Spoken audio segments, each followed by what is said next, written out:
पैठणीचा गोळा नाची मोती देतो डाळा मुंजरा करी ओ चरण दाखवे आज लक्ष्मी ओ चरण दाखवे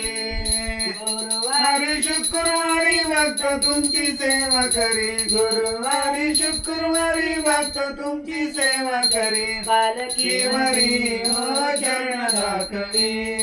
आज लक्ष्मी ओ चरण दाखवे रंग पावन झाले गातगी मस्तकात नागलिंग रंग पाहुणे झाले गंग मस्तकात नागलिंग वसंत पिवळी ओ चरण दाखवे आज लक्ष्मी ओ चरण दाखवे ते विक्राळ ब्रह्मांडी माळा विषय कंठे काळा त्रिनेत्री ज्वाळा लावण्य सुंदर मस्तक दिवाळा ते तुनिया जळ निर्मळ वाहे जुजुळा जय देव जय देव जय श्री शंकरा स्वामी